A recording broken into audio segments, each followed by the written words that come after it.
Hello and welcome to SPMIS Academy. Today we'll analyze important newspaper articles of 30th December 2023. Please note you can download the PDF version of today's newspaper analysis by clicking the link given in the comment section. This is the list of the topics that we will be covering from today's newspaper.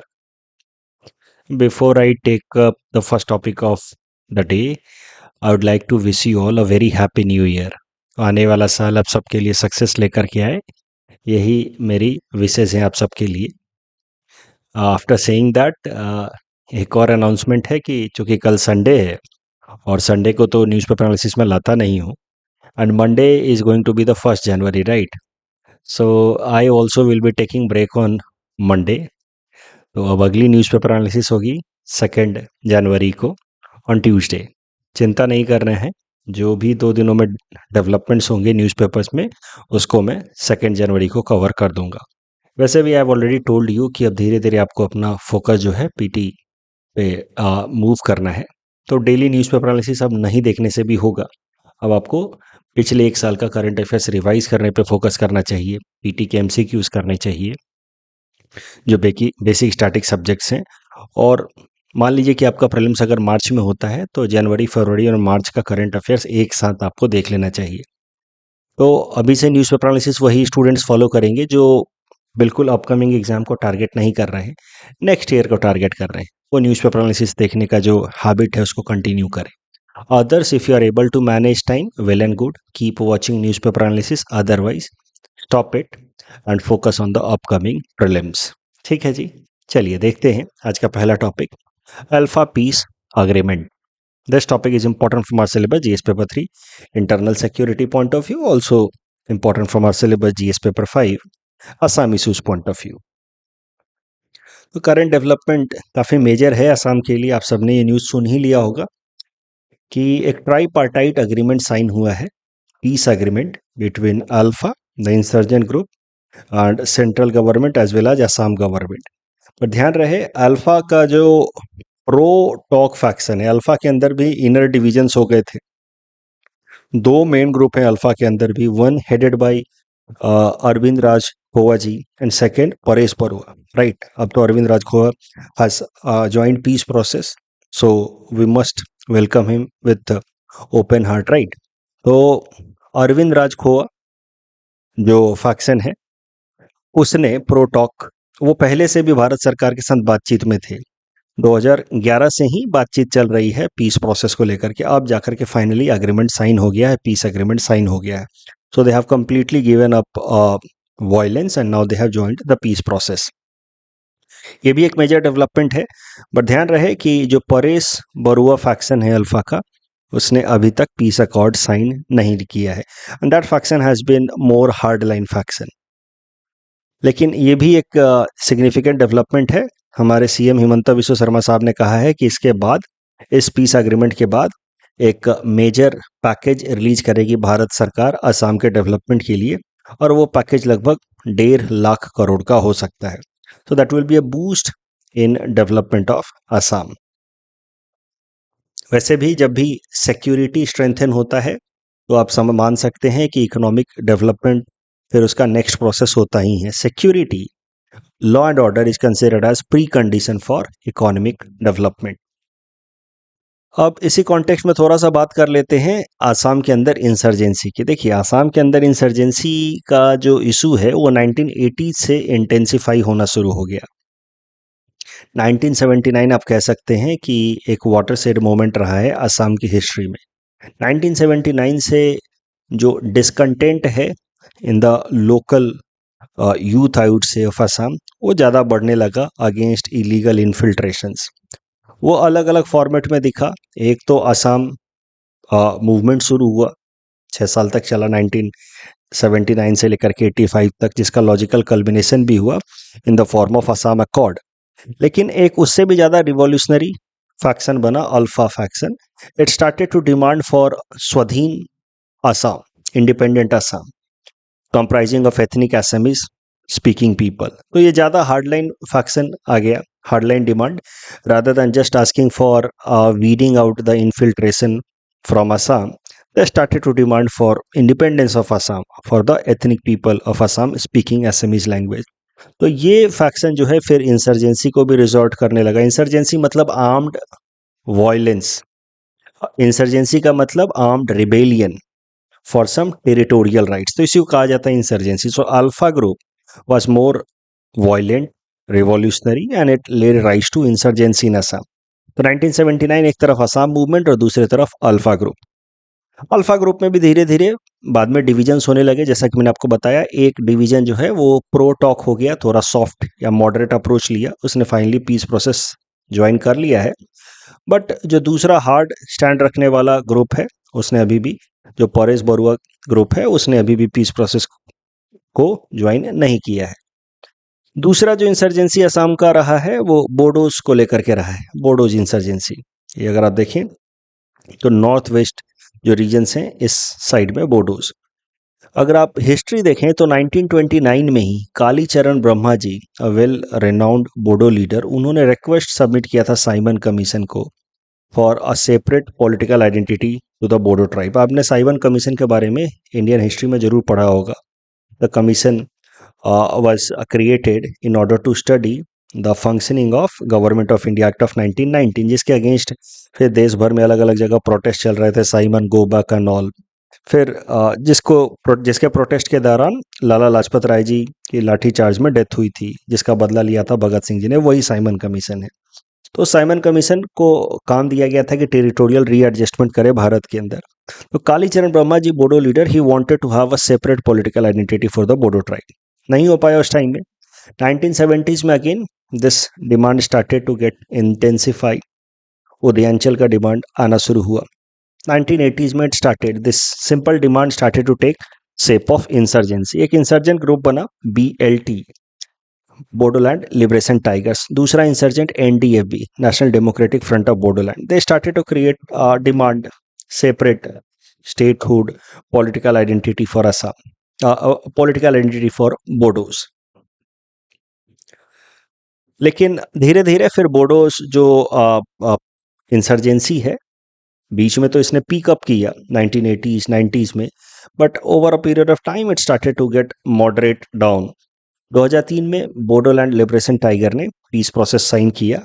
And after this peace process Bharat सरकार ने promise किया कि this region will be converted into schedule 6 area as per the constitution, the tribal area.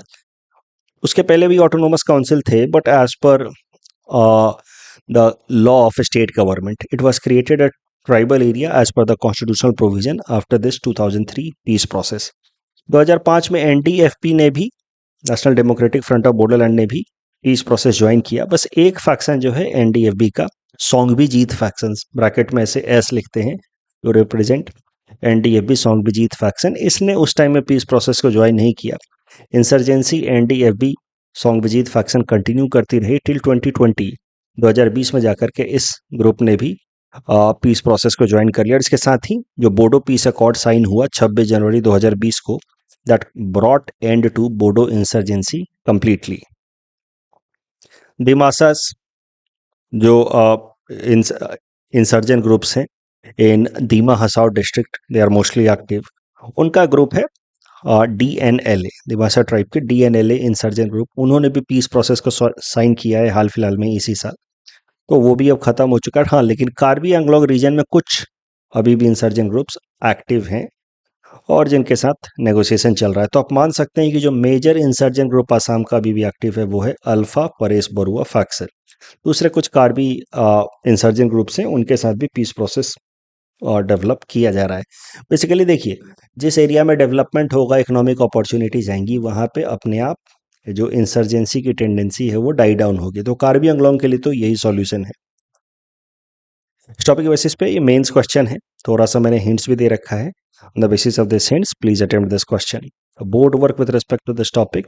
Alpha peace agreement, a tripartite agreement between ULFA Assam government and central government. But कौन faction है? ये Arvind राजखोव faction है. Paresh Barua faction अभी भी peace deal में नहीं है. 1.5 लाख करोड़ तक का फंड पैकेज उम्मीद की जा सकती है. उसके अलावा मेजर इंसर्जेंट ग्रुप्स आसाम में अल्फा के अलावा Bodos, BLT, NDFB and NDFB Songbijit faction, Dimasas, DNLA and 5 groups of Karbis are still active. The next topic is about India's lithium deal with Argentina. This topic is important from our syllabus GS paper 3 Indian economy point of view. सबसे पहले lithium का importance समझिए। देखिए, lithium का इस्तेमाल होता है in making batteries, lithium ion batteries which are rechargeable batteries. इनको बार बार रिचार्ज किया जा सकता है। That makes lithium very important element for mobile phones, laptops and electric vehicles, क्योंकि इन सब में चाहिए होता है हमें रिचार्जेबल बैटरीज। तो लिथियम बेस्ड रिचार्जेबल बैटरीज के बेसिस पे ही मोबाइल फ़ोन इंडस्ट्री और लैपटॉप इंडस्ट्री और इलेक्ट्रिक व्हीकल्स की इंडस्ट्री बूम कर रही है। इसमें चाइना मेजर प्लेयर है। अभी वर्ल्ड मार्केट देखा जाए तो लिथियम सप्लाई में चाइना डोमिनेट्स हेवीली, और ये कारण है कि India is also heavily dependent upon China for import of lithium products. Atmanirbhar Bharat Abhiyan के अंतर्गत India is looking forward to diverge its lithium import from some other country apart from China in order to make India less dependent upon China। उसी context में India कोशिश कर रहा है कि जो 3 लिथियम रिच कंट्रीज हैं, Bolivia, Argentina and Chile in South America, इनको कहा जाता है ABC कंट्रीज या लिथियम ट्राइंगल कंट्रीज। इन तीनों कंट्रीज के साथ भारत अलग से कॉन्ट्रैक्ट साइन करने की कोशिश कर रहा है in order to import lithium.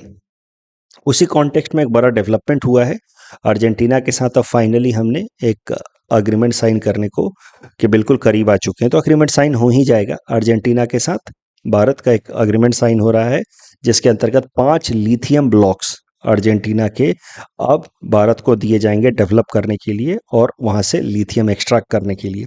India से काबिल नाम की एजेंसी है, भारत सरकार की कंपनी है जिसका पूरा नाम है खनिज विदेश इंडिया लिमिटेड।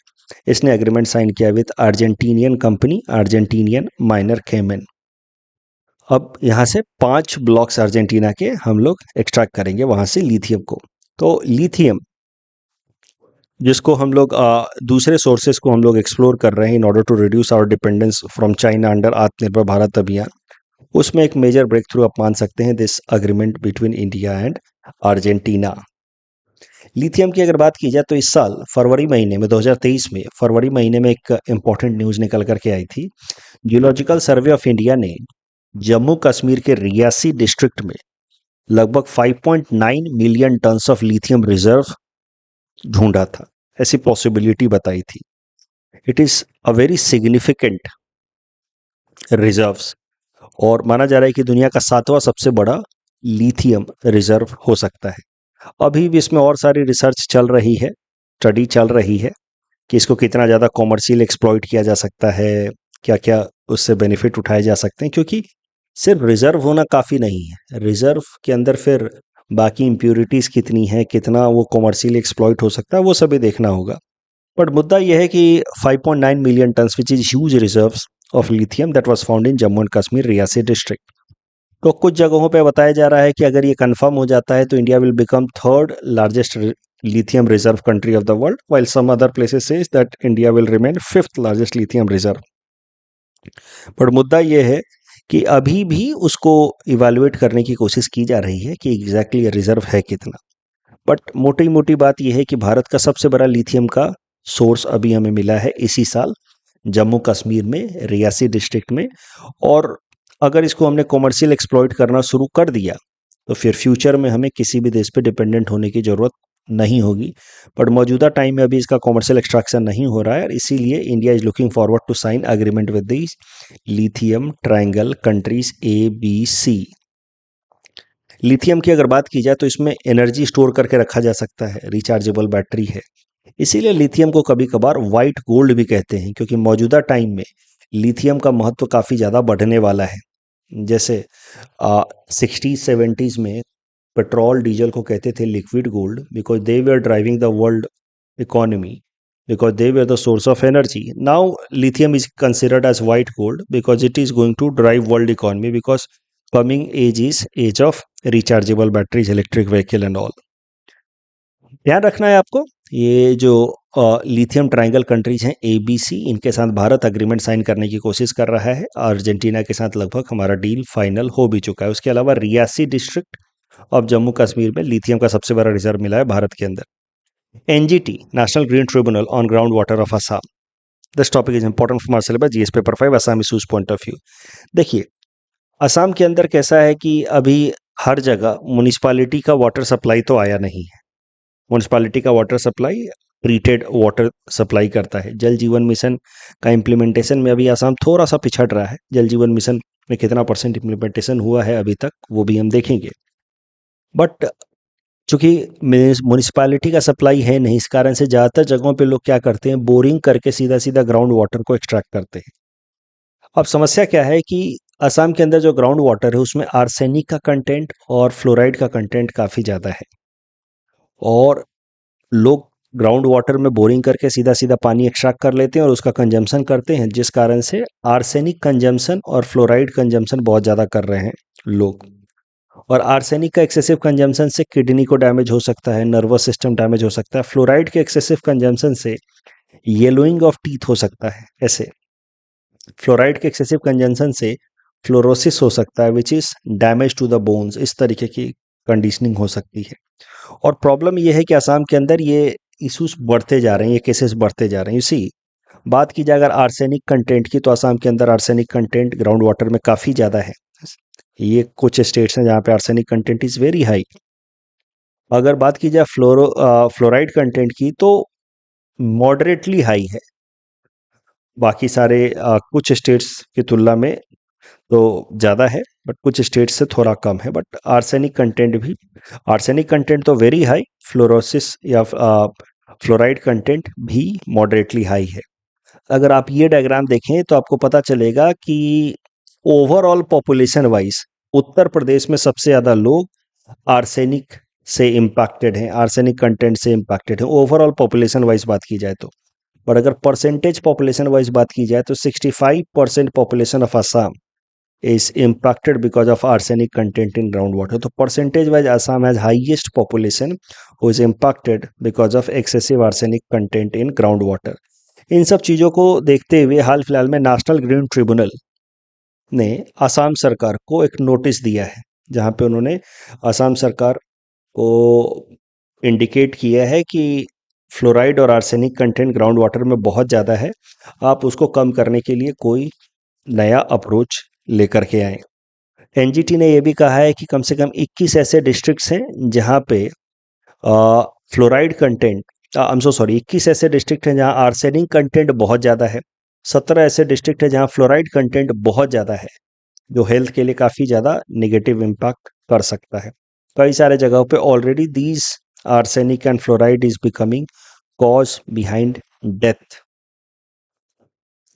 तो एनजीटी की जब बात चल रही है तो एनजीटी के बारे में जरा देख लेते हैं। कुछ दिनों पहले ही मैंने आपको ट्रिब्यूनल्स के बारे में बताया था। Tribunals are special adjudicatory bodies created with help of a law whose main goal is to resolve any dispute in a time bound fashion.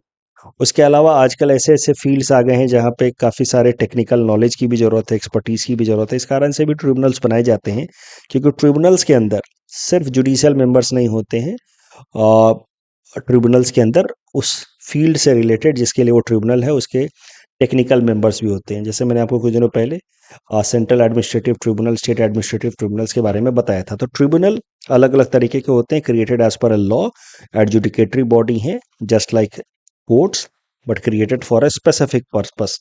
NGT भी इन्वायरमेंट रिलेटेड डिस्प्यूट्स के लिए ट्रिब्यूनल बनाया गया है, 2010 में एनजीटी एक्ट की मदद से बनाया गया।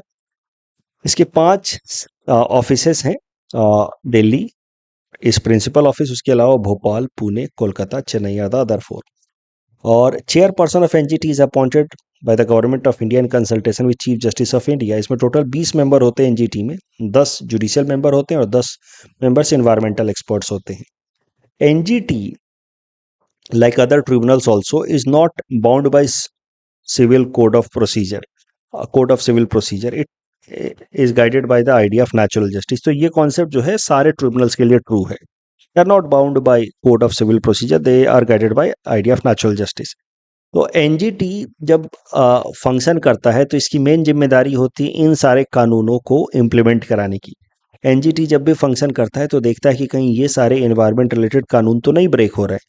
अगर ये एनवायरमेंट रिलेटेड कानून ब्रेक होते हैं वायलेट होते हैं तो फिर एनजीटी उस केस में सुटेबल एक्शन लेता है। Water prevention control act, water prevention control cess act, forest act, air act, environment act, public liability insurance act और बायोलॉजिकल डाइवर्सिटी एक्ट। ध्यान देने वाली बात यह है कि इन्वायरमेंट रिलेटेड जो सबसे इंपॉर्टेंट कानून है wild life protection act of 1972, वो इसमें इंक्लूडेड नहीं है। This is the board work with respect to this particular topic. इस टॉपिक से रिलेटेड ये प्रीलिम्स प्रैक्टिस क्वेश्चन हमें आपको दे रखा है। Attempt this question and submit the answer in the comment section. The next article is about Pranam act. काफ़ी दफ़ा हम इसके बारे में पढ़ चुके हैं, आसाम पीडिया में भी इसके बारे में जिक्र है, बट आज न्यूज़पेपर में आया है तो एक बार फिर से ज़रा देख लेते हैं। This topic is important from GS paper 5 Assam issues point of view. देखिए, प्रणाम एक्ट का पूरा नाम है parents responsibility and norms for accountability and monitoring act 2017। इस कानून के अंतर्गत असम सरकार का एक कानून है। असम सरकार के जो एम्प्लॉयज़ हैं या असम पीएसयू के जितने भी एम्प्लॉयज़ हैं उनको अपने माता पिता और दिव्यांग सिबलिंग्स का ध्यान रखना है। अगर ऐसा वो नहीं करते हैं तो उनके सैलरी का 10% डिडक्ट किया जा सकता है। इन सब एक्सेप्शनल केसेस 15% डिडक्ट किया जा सकता है उनके सैलरी का, और उनके पेरेंट्स को डिपेंडेंट डिपेंडेंट दिव्यांग सिबलिंग्स को दिया जा सकता है। Same is case with pension as well. If employee dies before retirement, state government employ dies before retirement, तो उस केस में पेंशन का जो भी कंपोनेंट है जो उनके वाइफ को स्पाउस को मिलेगा बेसिकली, उस पेंशन का 10% पैसा and in some extraordinary cases 15% पैसा होल्ड करके उनके पेरेंट्स को या उनके दिव्यांग सिबलिंग्स को दिया जा सकता है। तो ये है प्रणाम एक्ट। बेसिकली प्रणाम एक्ट उन लोगों के लिए है जो लोग अपने माता पिता का ध्यान नहीं रखते हैं, उनके लिए फिर ये कानून है कि उनके सैलरी का डिडक्ट करके इनवॉलंटरी तरीके से भी, चाहे उनकी इच्छा हो या ना हो, पैसा डिडक्ट करके उनके माता पिता को दिया जाए। और प्रणाम एक्ट को इम्प्लीमेंट करने के लिए अलग से कमीशन बनाया गया है, प्रणाम कमीशन। और हमारे सीएम साहब कहते हैं कि we are very proud that Assam is the first state in the country to implement PRANAM act. Board work with respect to this topic. Asomi Saras Mela, this topic is important for my syllabus GS paper 5 Assam issues point of view. देखिए, सरस मेला हर साल लगता है गुवाहाटी में। पूरा नाम है इसका sale of articles of rural artisan society. इसका मेन गोल होता है कि जो रूरल एरियाज के आर्टिसंस हैं, क्राफ्ट्समैन हैं, उनके प्रोडक्ट्स को एक प्लेटफॉर्म दिया जाए ताकि वो यहाँ करके अपने प्रोडक्ट्स का एग्जीबिशन लगाएं और बाकी लोग उसको देखें, समझें, और रूरल एरियाज में जो आर्टिसंस हैं उनके प्रोडक्ट्स की डिमांड बढ़े और जिससे उनके लिए ज़्यादा से ज़्यादा लाइवलीहुड अपॉर्चुनिटीज़ क्रिएट हों। तो सरस मेला हर साल लगता है गुवाहाटी के अंदर under Assam state rural livelihood mission, 2016 से लग रहा है। और इससे यूथ के लिए सेल्फ एम्प्लॉयमेंट की अपॉर्चुनिटीज़ क्रिएट होती है रूरल एरियाज़ में। विमेन सेल्फ हेल्प ग्रुप्स को भी मदद मिलती है।